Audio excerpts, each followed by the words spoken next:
Assalamualaikum warahmatullahi wabarakatuh. Pada video kali ini saya akan membahas tentang masalah hutang pinjol katanya itu bisa hangus dengan sendirinya. Emang bener? Oke, jadi simak video ini sampai habis, saya akan menjelaskan secara singkat saja. Nah, jadi gini, Otoritas Jasa Keuangan atau alias OJK pernah mengungkapkan sebagian besar masyarakat Indonesia ini atau di RI ini dengan sengaja tidak membayar utang pinjaman online atau pinjol, khususnya yang dipinjol ilegal nih. Karena disebut-sebut utangnya itu bisa hangus dengan sendirinya. Apakah benar seperti itu? Nah, kalian masih ingat ya, saat kasus pinjol ilegal sedang ramai, di situ Menko Polhukam Mahfud MD yang sekarang mencalonkan jadi Wapres pernah menyampaikan jika masyarakat sudah telanjur meminjam di pinjol ilegal, tak perlu membayar utangnya lagi. Nah, kalian masih ingat tuh, baca aja searching dan berita itu.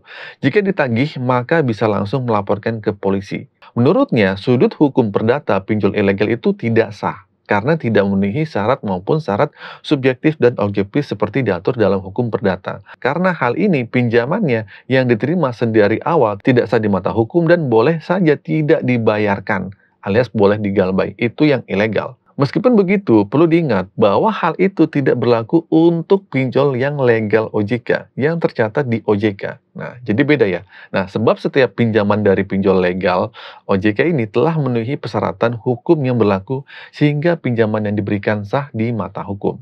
Oke, jadi itu bedanya. Nah, selanjutnya, selain itu, setiap pinjaman yang disalurkan juga mengikuti seluruh peraturan yang sudah ditetapkan oleh OJK ataupun AFPI, yaitu Asosiasi Fintech Pendanaan Bersama Indonesia, dari suku bunga hariannya sampai praktik penagihan hutang kepada nasabah. Salah satunya, seperti yang tertulis dalam lampiran ketiga SK Pengurusan AFPI nomor 2 2020 pada poin C angka 3 huruf D tertulis setiap penyedia layanan pinjol memang dilarang untuk melakukan penagihan secara langsung kepada debitur atau peminjam uang secara langsung.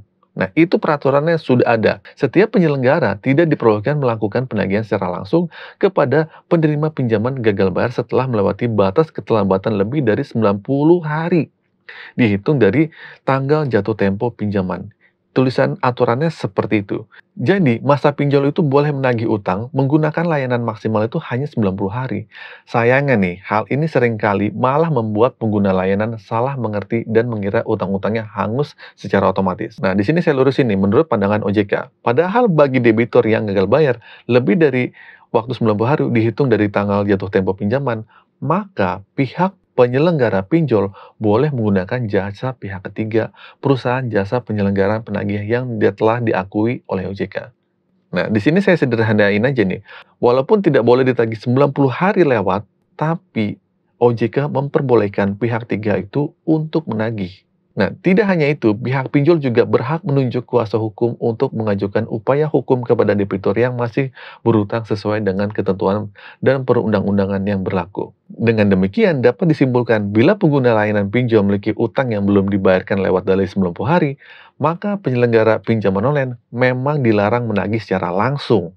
Namun, bukan berarti utang debitur secara otomatis hangus dan dianggap lunas, melainkan tetap wajib dibayar dan ditagihnya melalui pihak ketiga. Jadi data yang gagal bayar itu sama pinjol itu akan dilemparkan ke pihak ketiga. Perlu diingat, setiap kredit macet, pihak penyelenggara pinjol berhak melaporkan kepada Slik OJK, ataupun yang dulu dikenal dengan BI checking. Nah, hal ini tentu akan membuat pengguna kesulitan untuk ingin mengajukan di pinjaman lain di kemudian harinya. Nah, peraturannya sudah jelas. OJK bilang katanya tidak boleh ditagih setelah melewati 90 hari. Tapi di satu sisi, OJK memperbolehkan pinjolnya untuk menggunakan jasa pihak ketiga untuk menagih kalian.